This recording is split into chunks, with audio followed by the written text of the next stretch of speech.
Welcome back to Weekend Express. My name is Zinzi Kibiku. Thank you so much for choosing KTN News on this Saturday morning. As I promised you, we'll be speaking to Women Rep of Nairobi, Esther Passaris. She's here with us in studio. She will tell us probably her thoughts on the budget, what team she's supporting for the World Cup, but most of all, her experience when she cycled all the way to Parliament and what she plans to do when it comes to decongesting traffic in Nairobi. It's so good to have you here. Thank you. Thank you so much for your time. Looking lovely as always. Thank you. Let me begin with the simplest question. Which team are you supporting?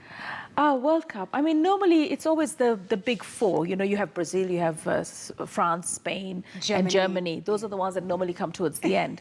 I would hope that an African team would actually make it all the way to the semi-finals, if not the finals. I think we've still got a problem with the continent getting its teams up there. And, you know, in the World Cup, I think you have to be a citizen of the nation to play. It's not like the other leagues where you can play if you're a member of the team. Right. So for me, I think World Cup, I only watch the semi-finals and the finals. And I watch it because my children are normally excited about it, my son more, and my father. My father right now is taking possession of the TV at home. For the next one. Yeah, and my mother is going to have to struggle with her Telemundo series. So I think there's a lot of war going on in households. Yeah. Okay. All right. So let's talk about the cycling that you did all the way to Parliament.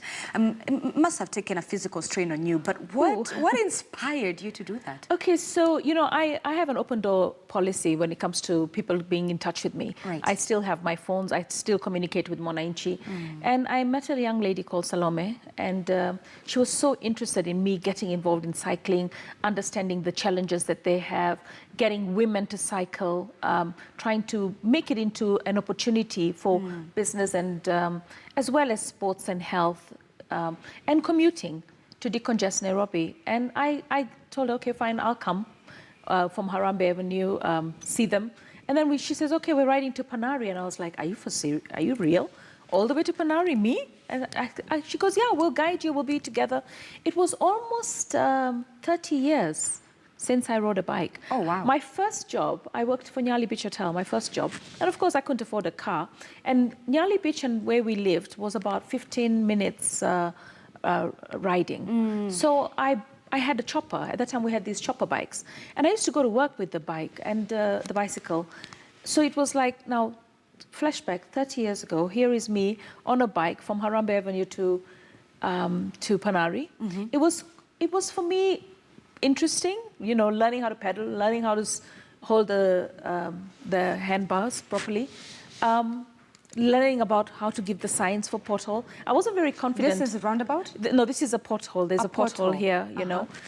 There's so many signs, and you need to learn how to ride a bike on the highway. You need to understand, and it's not so much, it's for the driver to see you're going to make a turn, but it's also for the bicycles behind you. So we're assuming that if we're going to get into becoming a bicycle or a cycling nation or county, we need to be able to know how to protect each other. And there is a way that you protect each other. I love the ones who were so experienced, rushing ahead, stopping in front of the incoming traffic and saying, stop, we got cyclists coming along. So I didn't alert the police. You know, normally it would be required, oh, alert the police, get the chase car. I just worked with my own team, and I wanted as little invasion as possible of what actually happened, so I could actually get a real feel.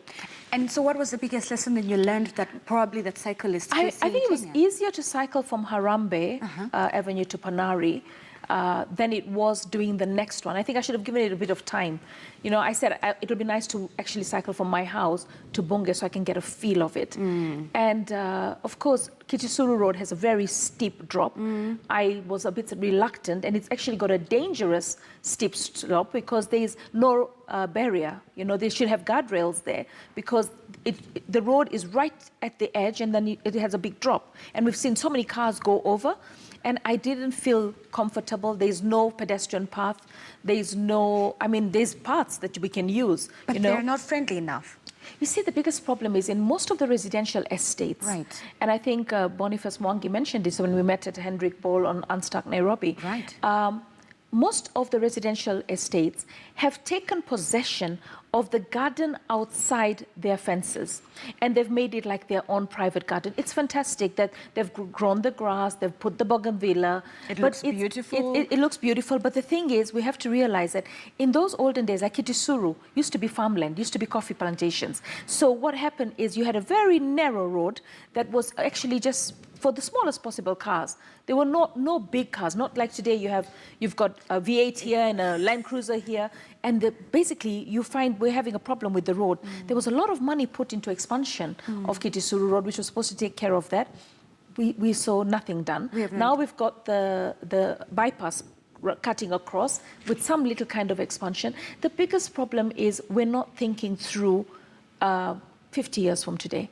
We're not thinking through accommodating everybody, including wheelchair, including people with, with pedestrians, and we also motorcycles and bicycles. We have to create a scenario where everybody is accommodated, because that's what a good country does. You know, you accommodate everybody in a friendly manner where we're not endangering each other's lives. Honorable Passaris, do you think that there will be a time as a nation, but let's even focus just alone on Nairobi capital in itself, that will become a cycling nation, and without fear of what is going to happen in terms of, it's my life? Am I safe on the road? Can I get at home at 10 p.m., 11 p.m. in my bicycle and get home safe? Because apart from just the infrastructure aspect, we also have to think about the security.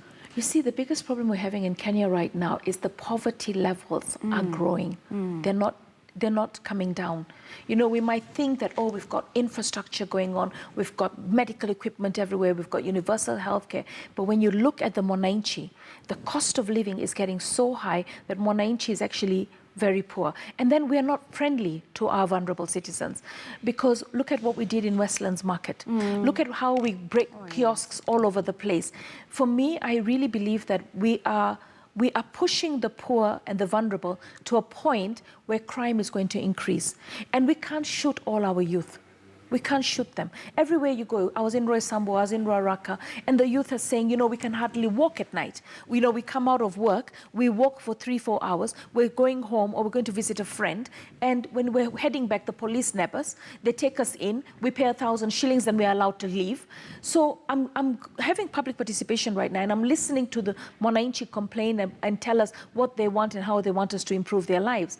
And we feel that there is a disconnect between the poverty levels and the government, and the budget that we've put right now, it's really we're trying to take money from them when we're hustling them on a daily basis. I mean, is anyone thinking, where are the Westlands traders? There are parcels of land. They were demolished. You see, the thing is, this is what we said. We said to the Westlands traders, we want to build you a later state-of-the-art market. So all of you register, put your markets outside the vicinity. The triangle was taken, the front of the market was taken, and in 3 years' time, you will move back into the market. We'll have more room for other traders. So we will reduce hawking around Westlands. So 3 years down the line, you've got Sankara. 8 years down the line, or 10 years down the line, Sankara's come up, it's operational. The Westlands market is now like a swimming pool inside, because the basement is packed with water. I don't know, will the building end up being condemned? Is it going to be safe for people to go and trade in there? Why are we not ensuring that the Westlands market is completed? For me, I have a problem when I hear government having arguments amongst itself, the courts, the ministry, the public, interested groups, in the Westlands market has been riddled in a lot of cases. It went from metropolitan, it went back to county, it went back to government. So there's confusion. But for me, the trader wants to know. The trader wants to know, when can I move back and trade? So when we decided we want the highway, did we actually think, what is going on behind Westlands Market? What can we do? Is there a parcel of land somewhere that we can take? And there is one next to the post office. I've been trying to find out who the owner is, because that parcel of land belongs to somebody. Fine. All I'm saying is that, we have to have humanity. That parcel of land next to the post office, which is fenced in, can we put the Westlands Market traders temporarily in there, right, with a tent, nothing permanent, and at the same time come up with a 6 months plan to complete the market? We have to be sensitive to where the Kenyans are supposed to trade. The reason they are on the highway is because we were not prepared for them as government. So how do we how do we live with each other? It's the same thing. How do we accommodate each other? We want to decongest Nairobi. There was talk about us not going into the CBD on Wednesday and Saturday. Right. I didn't see that happen. And do you think that that's a fruitful solution? You see, some countries in Europe, what they do is they have odd and even digits for your number plate. Right. So what they say is, if you have an even number, yes. you can't come to town on Tuesday and Thursday. Right. If you have an odd number, you can't come to town on Wednesday, Thursday, Friday, or something like that. So there's a way to do it, but how can we enforce it in Kenya? What will happen is it will be an opportunity for people to exchange more money. We have to try and digitize how we pay our fines, digitize how we collect our money, and create different levels of controls so that one or the other has to work. Can we have policies that will favor this? Because the other thing is we can look at the Western world and sort of what they're doing within their cities, be it New York, be it Washington, and sort of try and replicate that within our own cities. And I love what you said when we had this conversation, that at some point, it's not even a matter of just copy-pasting. We should be able to see our own problems and fix our own solution and come up with our own ideas. Much as we want homegrown solutions, right. Even what we take from the West, you know, there's no need to invent the wheel. What works in one capital city can work in another. But here we have indiscipline. I remember somebody saying that the levels of which we operate as a society determine how we also will be able to implement various projects that we want. Mm-hmm. We have, as a society, everybody's on a rush. Everybody wants to go. Everybody's on a stampede. Nobody's thinking about the other person. So we need to start teaching ourselves how to respect each other, how to accommodate each other, how to, you know, and I had this discussion with the general manager of General Motors. Mm-hmm. She was telling me that, you know, we've got so many traders outside our building right now on Mombasa Road. And we know that they're trying to earn their income. Is there a way we can sit down and discuss how to accommodate the trader in a manner that doesn't hide our entire showroom, this massive investment that we've had, right. And we can work together so that they exist and we exist. So, you know, she's recognized the fact that these are people that are probably not your direct customer buying your matatus, but they are the customers of the people buying the matatus, mm-hmm. all right? So they need to also earn an income so that the transport business can excel.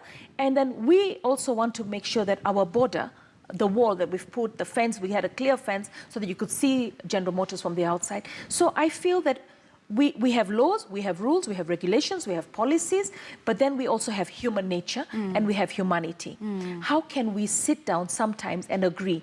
There are stalled projects. Everywhere I go, there's a stalled project. How can we sit down and say, you know what, you have some budget, can we get all the boreholes in Nairobi that are stalled, that were put in by other people, repaired? How can we get the hospital in Mathare North functioning? How can we make sure that the hospitals that we put MES equipment all over the country, how can we make sure that they all have three-phase electricity and they all have radiographers to actually operate the machines? You know, the nation has to start taking holistic decisions. And holistic decisions have to be people coming into a board, conforming to a certain degree on what is the regulation, but also moving us. You know, we cannot use the regulation to deny us, or the rules to deny us from doing what is right. And speaking of making decisions, after your experience with cycling, what next? Are you going to push for certain policies? Are you going to work with certain parties and organizations? Yeah, I think what I want to do from the Women Reps office is to create lessons first. I will not advise anybody who hasn't learned how to cycle on the highway to go in, just take your bicycle and go. So you're going to start by education? Yes. You know, like somebody mentioned when we were in the session, or I saw it on Twitter, that I was riding on I was walking, and this cyclist just banged into me, left me with my injuries, and just rode off. We have to find a way to be able to also identify a bicycle. Because you see right now, that would not happen if the bicycles had their own lane and the pedestrians had their own lane. We also have situations where cars go on pedestrian lanes. And, you know, I think we're all guilty of that. I mean, sometimes I cringe when my driver gets off-road. You know, okay, I'm in a hurry to get to Parliament, or I'm in a hurry to get to a function, and the traffic is you can't move. So for me, the solution is not getting onto the off-road and trying to get to the function. The solution is how do we decongest Nairobi so that people can actually get to their functions. And I know for a fact that this is a conversation that is already too late.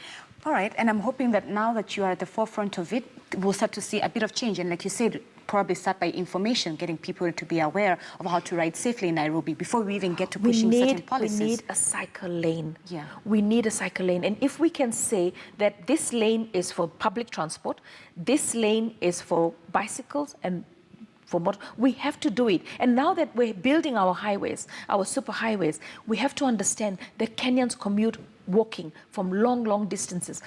Because the population of Nairobi is expected to be over 50 million in a few years' time, right? Why don't we then think 20 years from today, what will Nairobi need? Let's not think about just now. The now. We have to think about 20 years from today. Will Nairobi be able to, will everybody be commuting with cars, with vehicles? No. We're going to have cyclists, we're going to have motorbikes, we're going to have pedestrians walking, we probably need undergrounds. Mm-hmm. And I feel that Ethiopia seems to be on the right track in terms of understanding that. We made a big mistake, I think, with SGR. SGR, I can never understand. I'm so disheartened, and I think history will judge us wrong. Why did the SGR have to pass through the national park? Why? That was our heritage. We needed to safeguard it.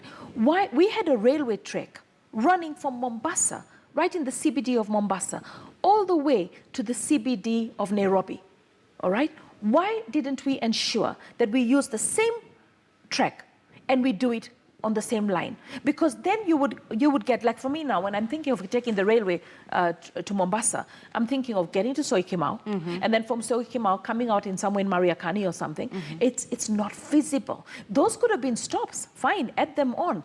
But what we made a big mistake, and I don't know why we did it, and I still want to understand what happened with all the railway assets.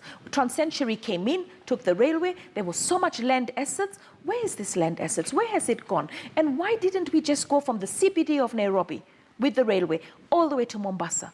That would have decongested the main Mombasa-Nairobi highway. Mm. But now it's inconvenient and it's expensive, and it wasn't done right. All right. Speaking of that, I'd love to get now your thoughts in terms of the budget that was read this week by Cabinet Secretary Henry Rotich. A lot of Kenyans are not happy with the aspect of now having to tax mobile money, despite, Kenyans we transfer about 300 billion monthly Kenyan shillings. And government, so this is a perfect place where they can finance their 3 trillion Kenyan shilling budget. But then here you are, this budget is one that is crippling the middle class of a country. It is not so friendly to the lower middle class. And on top of that, we are now taxing certain places, e.g. mobile money, that the normal Kenyans from Mama Mboga to Otiende who use on a daily basis. What were your thoughts when you saw the budget? Until the government is able to provide affordable, decent housing, mm-hmm. until the government is able to see its populace embrace the universal health care. You see, for me, Mama Mboga, all right? I'll give you an example of just a simple person who works in my office, all right? She was somebody that I campaigned with a lot in Kibra, and I've put her in as a sectional head, and I'm paying her through the government office budget about 15K a month just to be there. Because you see, the way NGAF is structured is that I will have one person running the whole of Nairobi. It's impossible. Right. So I divided Nairobi into sections. I said, look, let me do this. Give you at least your rental and a little bit of money to be able to survive. So I expected them to, I thought she would have an NHIF card. Now that she's an employee of my office, she's actually able to pay the NHIF. So I asked her, I said, Knight, why didn't you have an NHIF card? You campaigned, you were making money, you know why? And she goes, Mom, when I look at my life, okay, I can't afford to pay that 500 shillings. But now at least I'm able, because you're deducting it. So there's a system that we don't seem to understand, that people cannot afford the medical insurance. It's low, we're thinking it's for the entire family, but they can't afford it. And that's why Mheshimiwas are so overwhelmed when it comes to medical bills. Right now, I'm dealing with about 10 cases of detained bodies in hospitals, in morgues, all right, because they can't afford to pay. Mm-hmm. And then when you're looking at the cover, Right now, I'm dealing with a case of a woman in Bagathi who went to deliver. She was expecting twins, went to deliver in Bagathi Hospital. She had an emergency. They transferred her to Kenyatta. She died, okay? And the children died. So now, under Linda Mama, there would have been an automatic cover. She was pregnant. She was going to give birth. She should have been covered. But the bill is over 200,000. Because now she went into ICU, etc. So I'm saying, does the medical universal health care, it covers only, when somebody's taking Linda Mama, that person cannot even afford to pay the premium. So you're putting her under Linda Mama, you're covering her and her family for a year. Now here's a woman who ended up in ICU, who ended up with dead, who ended up with a huge bill of 250, who now Linda Mama is, I don't know whether Linda Mama will pick it up, but if Linda Mama is only covering up to 100,000 at the first hospital, point of entry, not the referral, we have a problem. So for me, I think, you know, the idea of taxing all the Juakali, all right, taxing them with 15%, you have to do a baseline study and ask yourself, is the Juakali able to sustain itself? Are they able to pay good rent? Are they able to pay for their children in school? We say that there's bursaries, you know, a medical cover. Are they able to save? Because a nation is built on savings, all right? But we have so many problems, and I think we're disconnected with the Mwananchi. The housing in Nairobi is deplorable. You've got bad sewer, so you find somebody's dealing with cholera, dealing with typhoid, dealing with all these communicable diseases, which we shouldn't have in our country in this day and age. So I feel the government has to find another way of raising its money. They have to be a bit more creative than going for the masses who are already struggling with the economy. All right, as we close off the conversation, today is the Day of the African Child. Leave no one behind, leave no child behind is one of their theme. Now, nationally, about 41% of children, that's about 9 million, 41% equates to 9 million, live in poor homes. Now, as a mother, as a woman, and as a leader in this nation, what are we doing wrong when it comes to fighting poverty? This as your closing remark. Yeah, look at the budget. Yeah. All right? We cut the most vulnerable citizens. We've been talking about compensating post-election violence victims, women who were raped, women who have children out of the rapes, women who were maimed, all right? And we've talked about 1 billion shillings being put aside for reparation, all right? Restorative justice. It was cut from 1 billion to 500 million and now 100 million. You want to tell me that the Attorney General's office could not really work so hard to ensure that everything was in place so that 1 billion was put? Because we're talking about the handshake, we're talking about healing the nation, and yet people who suffered injustices in 2008 have not been compensated. If you go, right now we're not willing to talk about family planning. Look at the world all over, right? Abortion is becoming legal. All right? Why is abortion becoming legal? Because we've got a lot of unwanted pregnancies, and people are going backdoor, and people are having children that they don't want. The state is having to pick up all these children. Right now in Kenya, in Nairobi, you've got SOS Children's Home, you've got Mama Ngina Children's Home, you've got many homes run by individuals. What have we put in our social structures to compensate and to help all these women, all these orphans, all these children's placement of orphans? We actually cut the budgets for the children. We've got children that are being raped by their own family members because of the housing structure. You've got a room where you have a father, a child, a mother, everybody in the same place. You've got alcoholism on the increase. We've got a lot of problems, and I didn't see a lot of money coming into drug rehabilitation centers. Every ward should have a drug rehabilitation center. Deal with it. Because if you don't deal with it, you're not dealing with crime, you're not dealing with rape, you're not dealing with the issue of a good labor force. Because somebody who's an addict, you need to take him through a process before he can become an able citizen contributing to national growth. So for me, we have not looked after the African child. We have not provided for the well-being. We don't have social services structures. We've got community health workers. We don't want to pay them. We are basically thinking that concrete is going to run this nation. Concrete is not going to run this nation. What is going to run this nation is the human resource, and we're investing very little in human resource. Thank you so much, Madam Passaris. And hopefully next time when we have you again in studio, we'll be having a better look now at whether as a nation we're getting to that point where we can become a cycle nation. Certain policies, infrastructures are also being put into place. Thank you so much for your time. Thank you. Esther Passaris, Women Representative of Nairobi, there giving her insights on the budget, Day of the African Child, but more so what she has learned, her lessons behind cycling around Nairobi and what she's doing to make sure that she plays her role in decongesting Nairobi. When we come back, like I told you, you get to meet two amazing young children as we celebrate Day of the African Child. This is Weekend Express. Stay with us.